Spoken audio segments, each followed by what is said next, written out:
What's up, everybody? Welcome back to the next episode of Sports Talk with Hawk.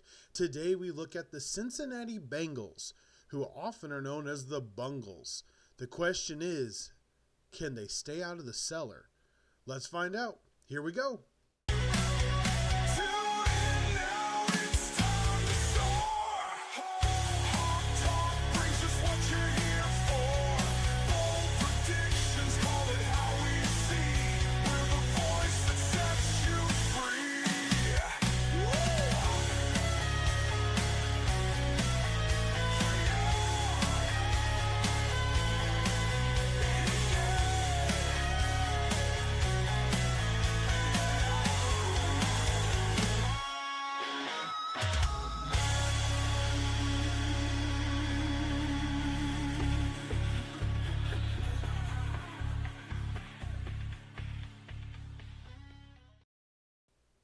Hey guys, welcome back in for the Bengals snapshot video for 2025. Thank you so much for hanging out. Here we go.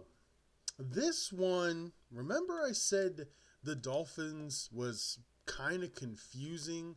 Some things just didn't add up. Well, not gonna lie, this one makes a lot of sense. The Bengals had one of those seasons where at the end of the season, they ended up kind of being in the running to be in the playoffs only by basically a miracle of games to close out the year. But once again, they couldn't start the year fast enough to actually make themselves viable by the time the middle of the season even came around. So the question is, how do they fix this? Well, honestly, I don't think they will, and it's no fault of anybody except the owner. The owner is, at this point, I believe, really happy to accept the Super Bowl appearance. His team got a lot of money from it, got the fame. They were in LA, played the Super Bowl really rough. They didn't get blown out like the Chiefs just did, or like the Giants did, or, it wasn't a bad game or a bad showing. They didn't get run out of the building. So I think there's a lot of contentment to just chill. But that's not going to help anybody. This is a professional football team that you want to have trying every single week to be able to win. And the problem I see right now is the organization isn't trying to win. Looking at the thumbnail, $48 million in cap space. Even signing Jamar Chase, you should be okay.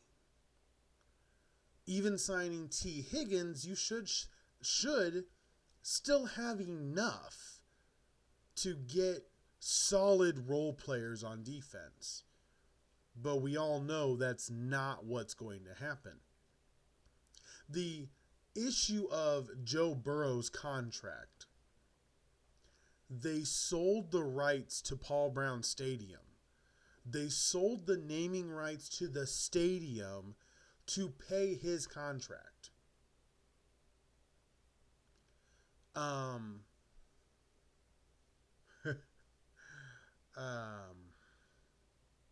Just think about that for a second.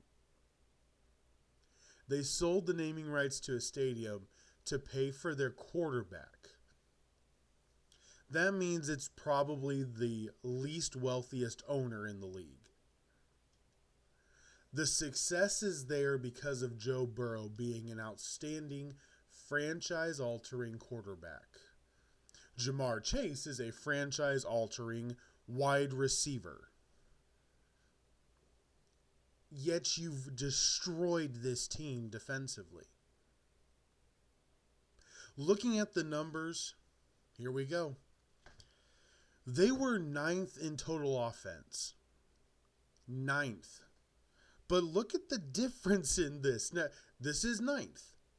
They were the number 1 passing offense at 273 yards a game. They were the 9th total offense at 386 yards a game. They were the 30th rushing offense. 30th rushing offense at 93 yards a game. Now I know what you're thinking. You're probably thinking, Hawk, hold it. Your Colts were the kings of this late in Peyton Manning's tenure. And you are correct. And we didn't win.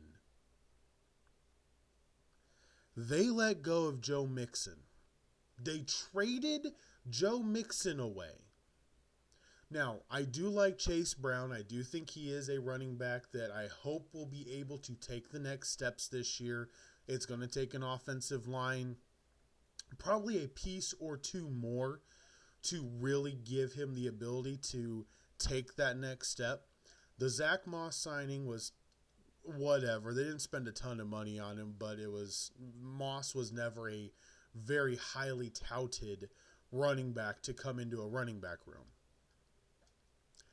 But you're the number 9 offense, the best passing offense, and third worst rushing offense. You're averaging 28 points per game. Yeah, I said that. 28 points a game is what they were averaging. But here's the kicker. The defense. 25th total defense at 348 yards a game. They were 21st against the pass at 223 yards a game. They were 19th against the run at 125 yards a game. And they allowed 25 points per game. 25 points per game were allowed. So you're outscoring, on average, teams by 3 points per game. But you miss the playoffs. Why? Here's my big issue with Zach Taylor. This had been my issue with a couple other coaches previously. There are some coaches that can't close really well, and there's other coaches that can't open really well. If you can't open well, though, it puts you behind the 8 ball early. If you can't close well, it really gives you that ability that all you need is that one or even just a game and a half to kind of turn that cycle around. If you can't, your team isn't ready to play in week 1. They're not ready to play in week 2. They're not ready to play in week 3 or week 4. And now you're sitting at 1-3. You put yourself in a position to not be able to win. Now, the turnover differential, I must admit, is actually pretty good. The defense did have a very aggressive take. They were +3 in the turnover department. They had 15 interceptions with 10 fumble recoveries. They only threw 9 interceptions, but they fumbled 13 times. But the defense itself was opportunistic, did get turnovers during the game. They just couldn't stop anybody. That was the problem. Now, these numbers are inflated. The overtime game against the Ravens, the game that was just high scoring, nobody felt like playing defense game.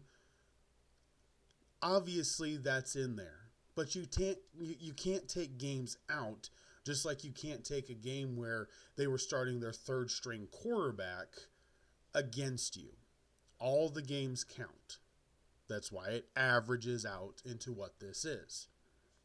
So when you look at the numbers, offensively they should have been a playoff team. Defensively, they struggled. They've got $48 million in cap space sitting in front of them. They've got 23 free agents, 18 of them unrestricted, and currently only 6 picks in this draft. Obviously, we know the biggest free agent that's being talked about in T. Higgins, but let me give you some of the other ones, because it actually looks a little bit worse than just T. Higgins. B.J. Hill, the defensive tackle, is a free agent. Mike Hilton, the corner. Akeem Davis, the linebacker. Marco Wilson, the corner. Cody Ford, the guard. Trenton Brown, the right tackle. Joseph Osai, the defensive end. You have 2 tight ends. Gesicki and Hudson are both free agents this offseason. You have Von Bell, the veteran safety. And then their kicker's a free agent. Well, the backup kicker, Cade York, is a free agent. McPherson hopefully will be back and strong and ready to be able to play next year. But when you look at everything that they play, so what I've got here on the salary cap table, when you look at the Bengals, they're pretty high on the list, and they don't have a lot of dead cap money. So the question then becomes, well, what do they do? This is where I really just don't even know. They've got Trey Hendrickson. Jermaine Pratt has requested a trade. My guess is to the Indianapolis Colts. T. Higgins seems to want out. Where he goes, I don't know. There's going to be teams that will give him money. Obviously, there's injury concerns. There's injury concerns with Chase as well. So the question is, how do the Bengals improve a team with $48 million in cap space? It seems simple. Go spend money on players to play defense. Your offense is okay. Your defense needs help. So what's my out-of-the-box idea for the Cincinnati Bengals? I really believe you need to go get a guy like Micah Parsons. Yes, you need to go get a guy like Micah Parsons. And you may be wondering, why, how, what are they going to be able to do? Well, it's simply put this way. I don't think T. Higgins is coming back. I really don't. I do not believe that they are going to want to pay what another team is willing to pay them, or willing to pay him.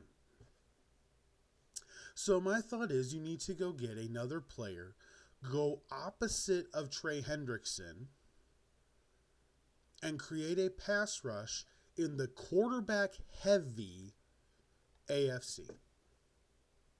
That's my thought.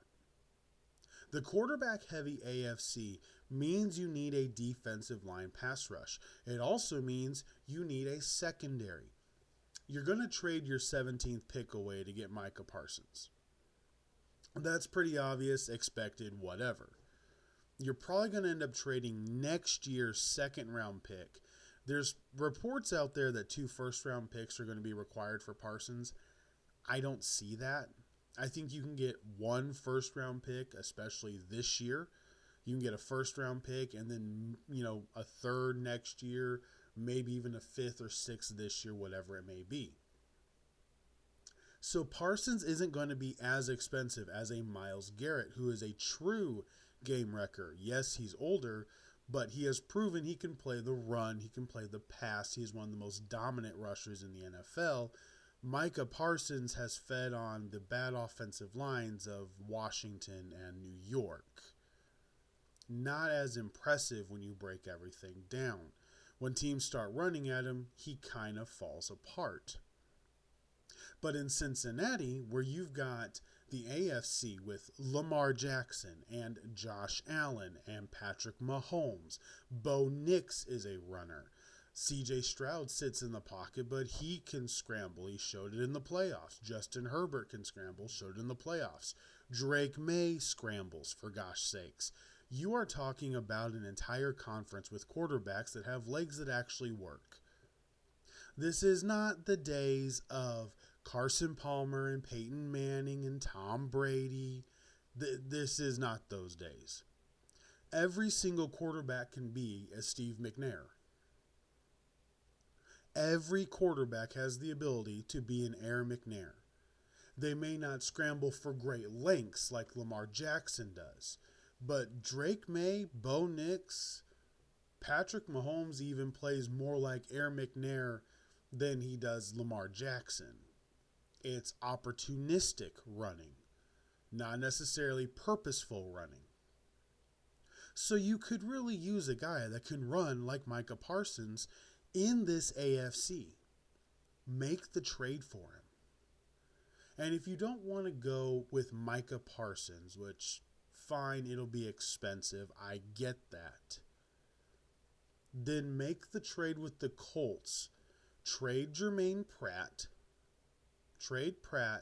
and get Kwity Paye. Kwity Paye is not a guy. I've equated him to Raheem Brock a lot when I'm watching him play. For those of you that may not know, Raheem Brock was one of the defensive ends that the Colts drafted early on in the tenure. He was a late round pick, and I loved him. He embodied being an Indianapolis Colt. He played where he was asked to play. He came in as a defensive end. He was only 279 pounds when he entered the league. He was a defensive end. He moved into defensive tackle, put on a little bit of weight. I think his tops, he got up to like 285, 286. But he was mostly a defensive end. He was a pass rush tackle or a run stopping end.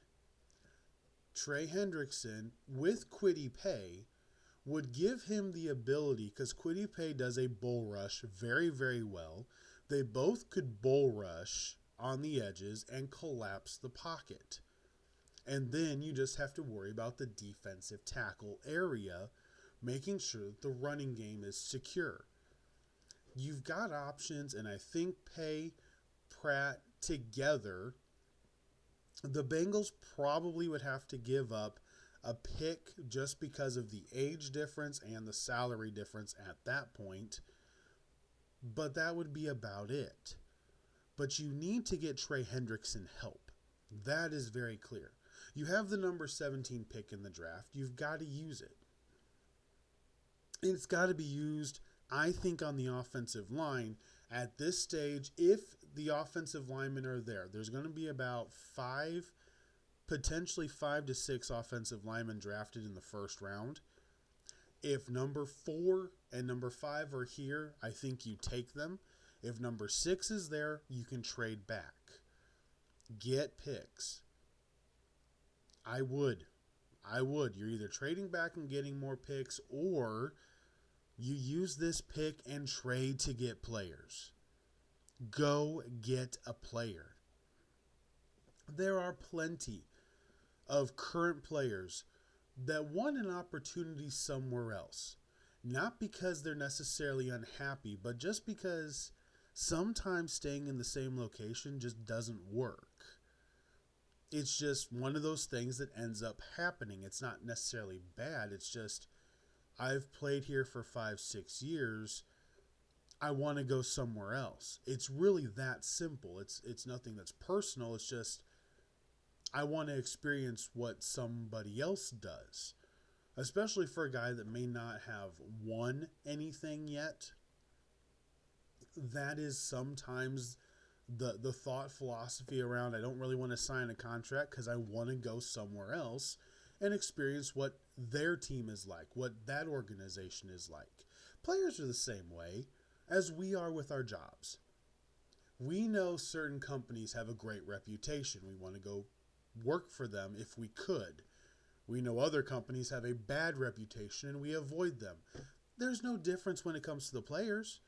The players have teams that they would love to go play for. They also have teams they would prefer to avoid.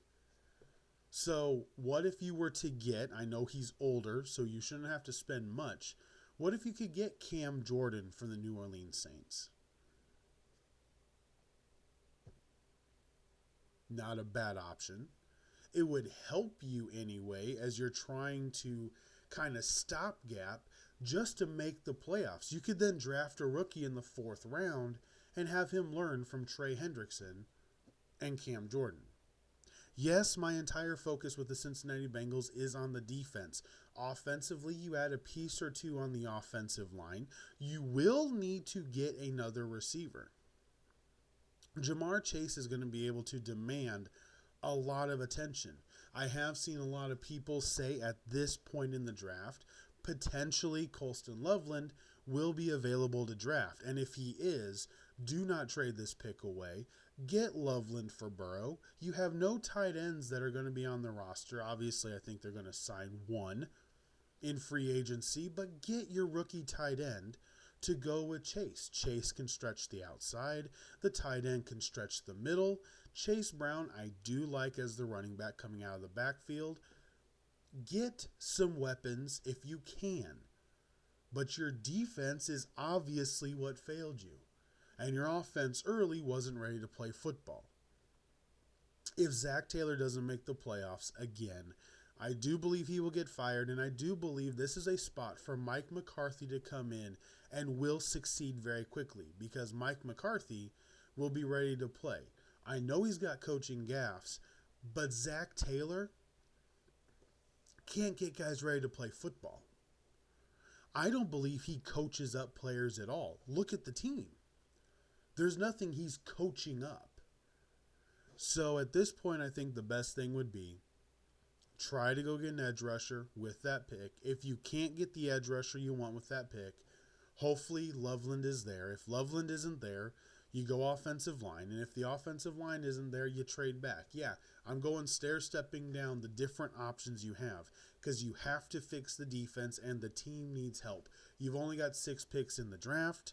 Don't know what they're going to get for compensatory, but you're going to need to fix this team.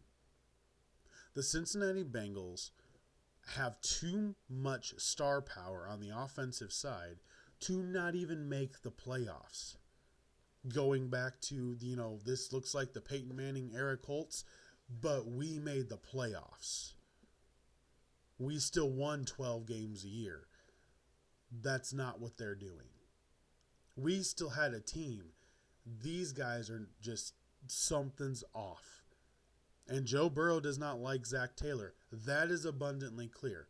So I do think this is the last year for Zach Taylor, especially if they miss the playoffs. But they got to make decisions, and I don't know what those decisions are going to be. I guess we're just going to have to wait and see. From this point, let's see, we're at 1, 2, 11. We are 21 days. Jeez. We are 21 days from the new league year opening. It's coming fast, guys. It's coming fast. All right. What do we got tomorrow? Let's see. Did all these over the weekend. Hopefully everybody had a good Monday. What team are we doing first tomorrow? I believe. Yes, it is. It is the Chicago Bears. We've got the Bears on tap this week and the Panthers along with the Steelers and I believe the Titans as well. Yep. So those will be the 5 for this week. I may actually do 6 this week as I want to get a couple episodes ahead before the new league year kicks in. And we've got 13 teams done, so we've got 18 left. So I will need to do probably 6 a week before we get to the new league year. That's fine. No big deal. We will make sure to get the snapshots done. Running a little bit long. Sorry. Trying to keep these. Well, actually, technically I'm still between the 20 and 25 minute mark, but did run a little bit longer than most of the other ones have been. This team just really confuses me. The owner is refusing to spend money, but it's also one of the poorest owners. So, we're sitting at a time where, the Raiders are no longer the poorest team. Mark Davis has sold stakes in the team. They now have an abundance of money. The Giants came out over the weekend, said they're going to sell limited stake. That's for money. It's not a bad idea, but I don't know if Paul Brown will be willing to do so. I just don't. I don't know if the owner is going to be willing to make that move. All right, guys. It is Monday. It is a great Monday. Hopefully the day went well. I will see you guys tomorrow for the next episode here with the Chicago Bears Snapshot. You guys have a great rest of the evening. As always, please subscribe, like the podcast, and I will see you guys tomorrow. For Sports Talk with Hawk, I'm Hawk, and I'm out. Have an absolutely great night, guys.